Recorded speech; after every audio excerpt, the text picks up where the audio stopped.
वादा लिया गया, वज़िल कुर्बा, करीबी रिश्तेदारों के साथ हुस्ने सलूक करो। या अल्लाह, हुस्ने सलूक कहाँ से शुरू करें? हुस्ने सलूक कहाँ से शुरू करें?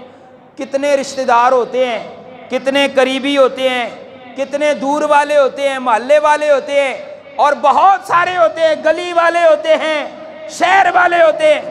मेरे आका ने इस चीज़ की भी तरतीब बयान फरमा दी है। इस तरह अगर बोले हो तो फिर गाल नहीं बनती, जोर ना लाखो सुभान अल्लाह। हजरत अबी रमसा रजी अल्लाह ताला अन्हु रिवायत करते हैं, आप फरमाती हैं, इंतहाइतु इला रसूलिल्लाह सल्लल्लाहु अलैहि वसल्लम, मैं अपने आका के पास गया, मैं जब पहुंचा फसमीतुहु यकूल, मेरे आका फरमा रहे थे, मैं सुन रहा था।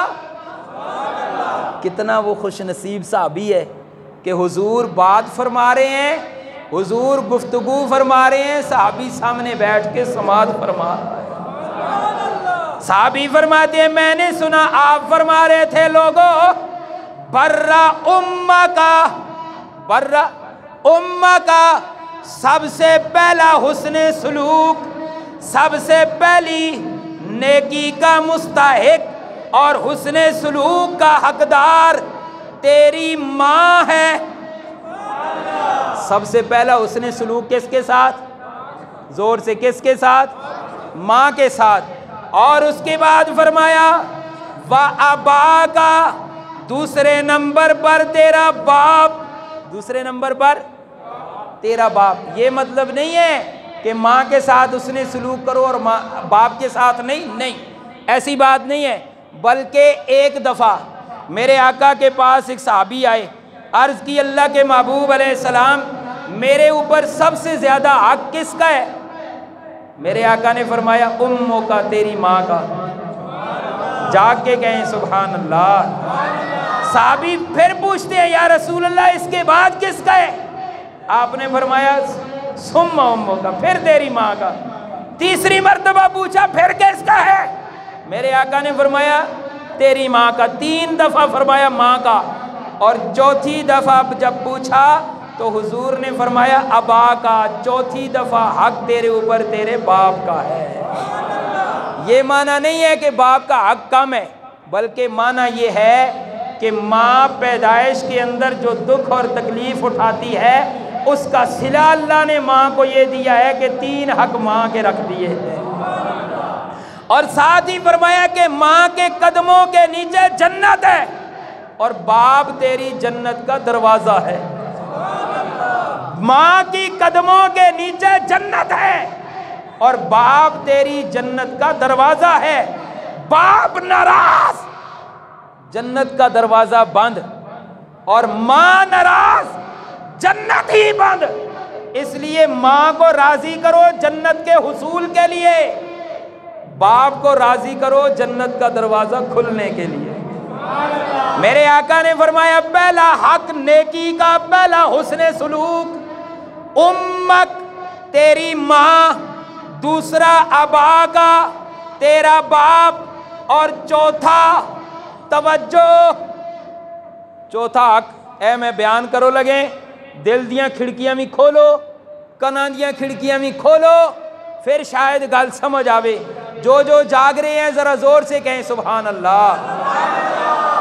पहला हक, जोर से, पहला हक, दूसरा हक बाप का, दूसरा हक बाप का, तीसरा हक मेरे आका ने फरमाया माँ बाप के बाद तीसरा हक उख्ता का, तेरी बहन का।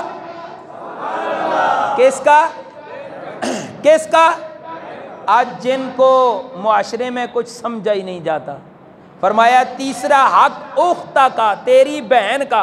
किसका? जोर से बोलो यार, किसका?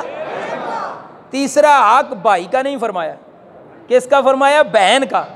इसलिए कि बहन पहले है, भाई बाद में है।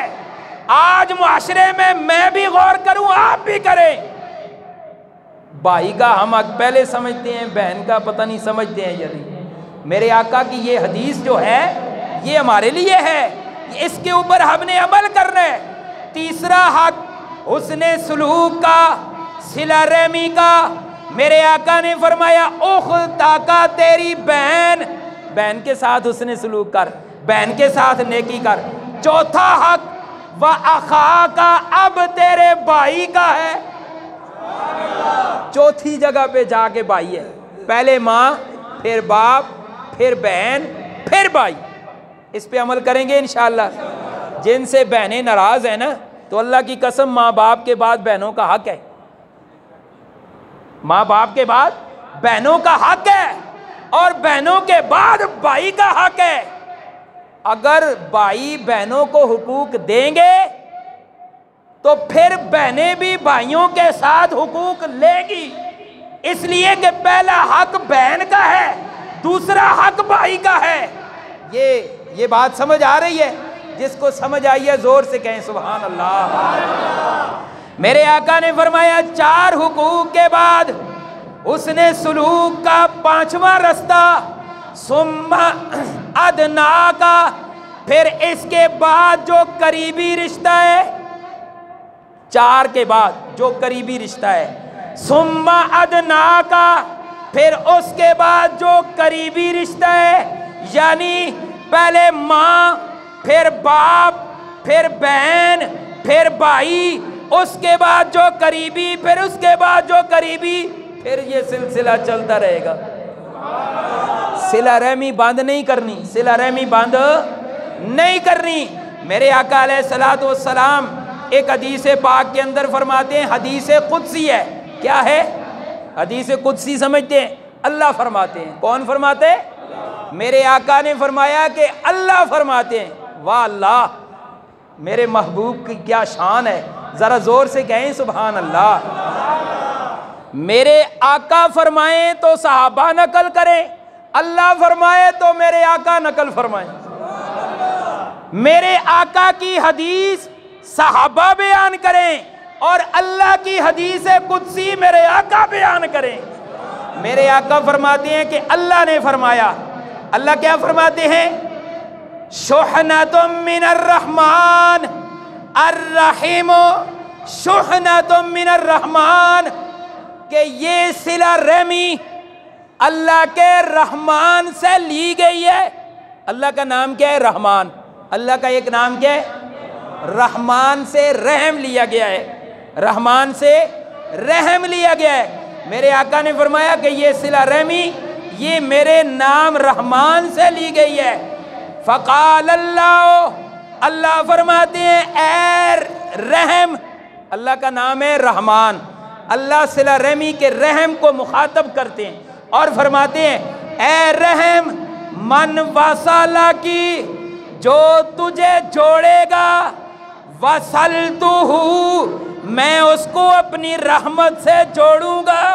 वमल कता आके, जो तुझे तोड़ेगा, कता तू हूँ, मैं भी उसे तोड़ूंगा।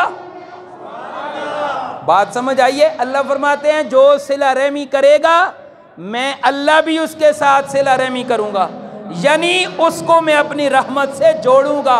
और जो सिला रहमी और उसने सलूक नहीं करता, मैं भी उसके साथ सिला रहमी और उसने सलूक नहीं करता।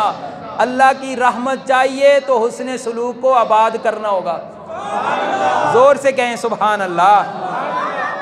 अच्छा, एक बंदे की बात मैं करता हूं, ये कम अज कम एक बंदे की बात है।